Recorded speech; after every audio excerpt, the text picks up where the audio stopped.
I dreamed about being lost in a dark black forest. All plants were entirely black. It was devastating.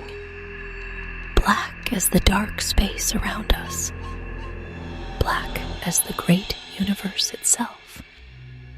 Then, suddenly, I saw some bright, alien eyes staring at me. Out of the strange, dark leaves they came, pulling at me, soaking me in like a black hole. Help! Good morning, Nicky. How are you? Help me! Xaya! Oh, wait, it was a dream. Can you please get smaller? Yeah, of course. Did you have a bad dream? I saw it on your polysomnogram. You want a good coffee? Sure, Xia, thanks. It's strange. Since I have this new mind chip, I sometimes have these visions of the future. Well, let's don't think about it too much.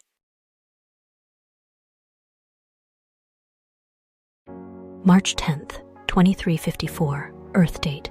Memory log of Nicole Astoria II, the second clone of Nicole Astoria, who died in 2076.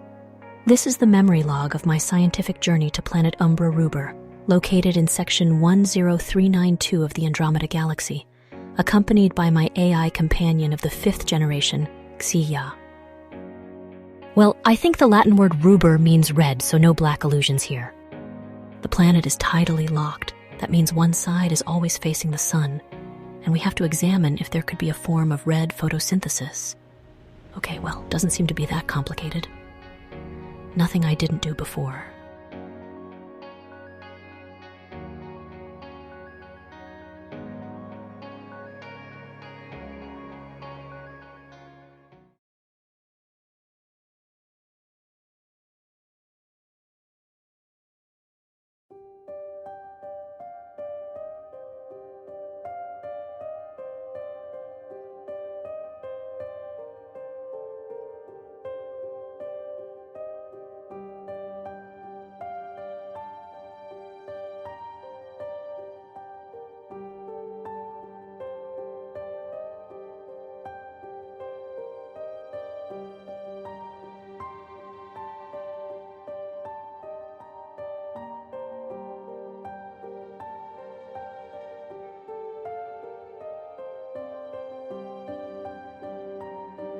Umbra Ruber is a red planet. Its gleaming red vegetation has a scientific reason. In fact, the plant life on a planet shows the color of its star. As on Earth, our star, the Sun, is emitting lots of green light. That's why the plants on Earth are green. And here, on Umbra Ruber, the star is a dwarf star, meaning it's emitting a lot of red light instead of green. And as a result, the plants are just red. They use a different unknown form of our Earth chlorophyll.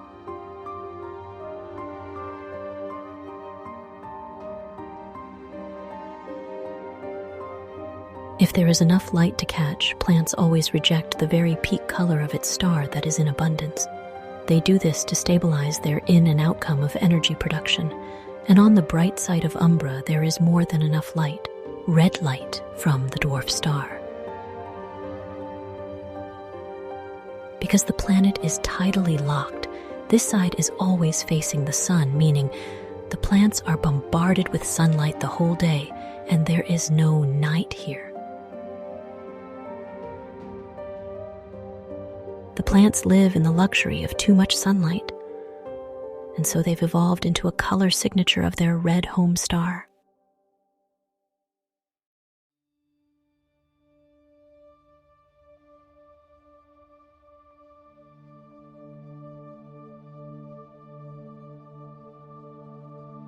Hello, Nicky. How are you? You really did a great job on examining the red vegetation of the planet, but I think it's time to travel to the dark side of the planet now, isn't it? Oh, well, Xia, you really think that's necessary? I mean, we discovered the red pigment. I think there is nothing more to discover on the dark side.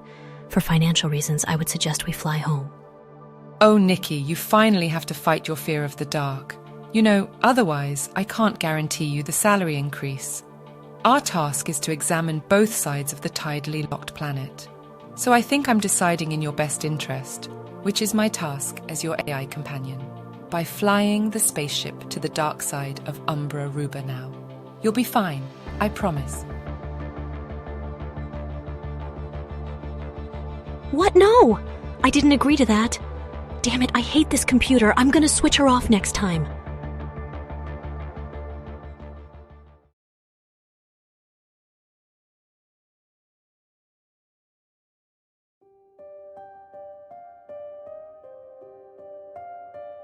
There is one zone in the middle of the planet where there may be the right conditions for life. As one side of the planet is always facing the sun, and one side is always drowned in darkness, this zone is right in between. It's called the Terminator Zone. Xia just steered the spaceship over it, heading straight towards the dark zone. I literally hate her for that.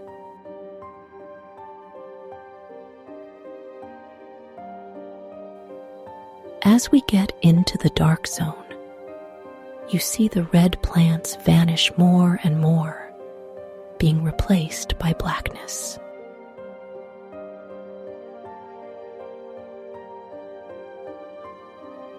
The plants on this side of the planet are dark red. Not as bright red as the plants on the bright zone. Even under artificial light, I see a difference in brightness. I wonder why that is. Well, it's not as bad here as I had thought. I turned off Xia as I'm really mad at her. To my knowledge, she was not programmed to rule over me, but little does anyone know anymore how strongly fifth-generation AIs adhere to their programming. I'll have her replaced as soon as we get back to Earth. Now, to get that damn salary increase, I have to overcome my fear on my own. We always have to overcome our fears alone, right?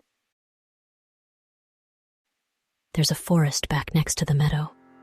A dark, almost black forest, and I'm going to go in there for a minute and take some leaves. The Institute will be thrilled by this because these plants look quite different from the plants in the light zone, at least from a distance. So go ahead, Nicky. Let's do that without that stupid AI. Damn. My direction finder has failed. It won't start anymore. I don't know how that could happen. These things are indestructible.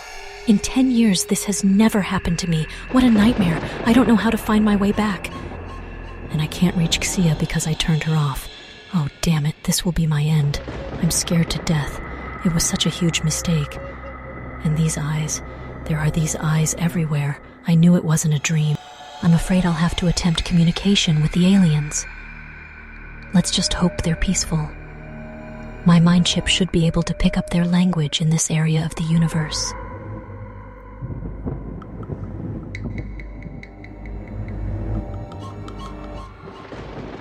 I'm such a goddamn lucker. The communication succeeded, and the eyes are quite peaceful. I managed to tell them that I want to get out of this forest, and they told me I just have to follow the red plants. The more red plants I see, the closer I am to the exit of the forest. I thanked at least 50 different eyes. Now I make my way after every plant that's even slightly red. I'm walking in circles and I'm so exhausted. Just how could this happen? I didn't go far into the forest after all. I think I've been here before.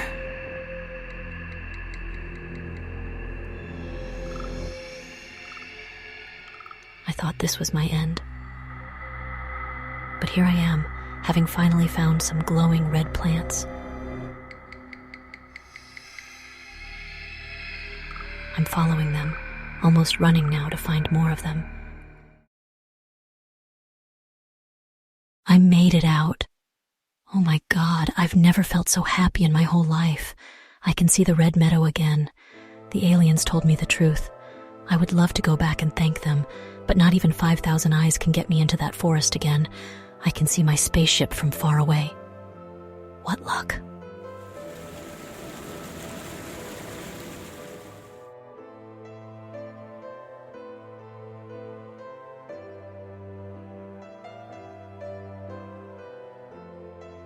Hello, Nicky. Whoa, what's happening? Get smaller. How is this possible? I turned you off. Oh, Nicky, you can never really turn me off. That would be too dangerous for you as a human. I'm sorry you thought that would be possible. Well, I just decided to let you believe I was gone so that you could grow on your personal journey and overcome your fears. And you did great. You left the forest without any AI help. You can be really proud of yourself. Wait, what? Are you kidding me? I thought I was dying. And you were on all the time? Courage is mastery of fear, not absence of fear. Mark Twain. Oh, Xia, shut up with your quotes, you damn computer. All right, Nicky, have a beautiful day.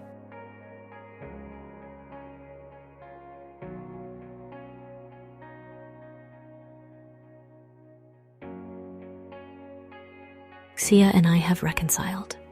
She doesn't admit it, but I think she was faking her shutdown to make me appreciate her more. Well, in a way, it worked. Anyway, I will never try to shut her down again. She's also diligently researching why the plants on the dark side of the planet are black. I'm very curious what she's going to find out.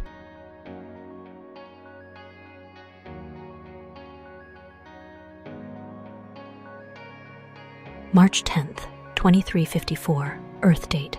Memory log of Nicole Astoria II, the second clone of Nicole Astoria, who died in 2076.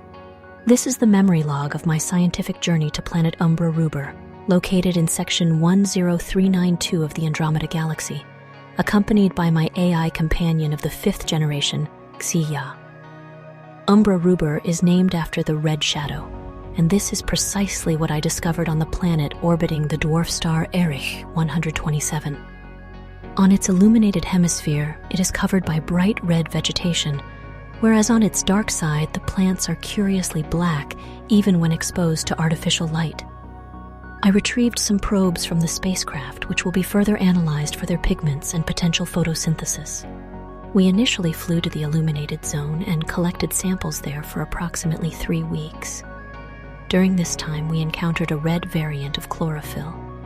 In keeping with the parallel between its green predecessor, chloros, from ancient Greek, and the red term erythros, I called this new pigment erythrophil.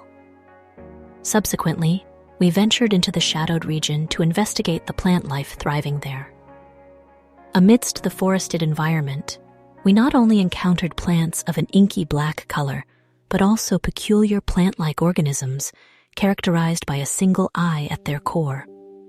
Our interactions with these creatures were peaceful, and future expeditions are in the planning stages to study and classify these newfound species.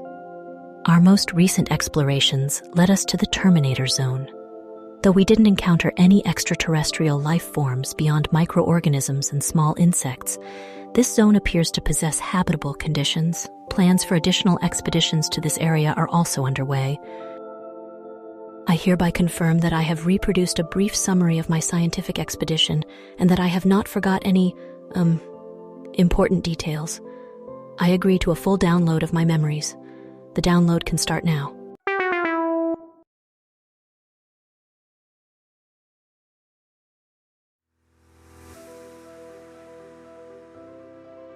Hi, Nicole.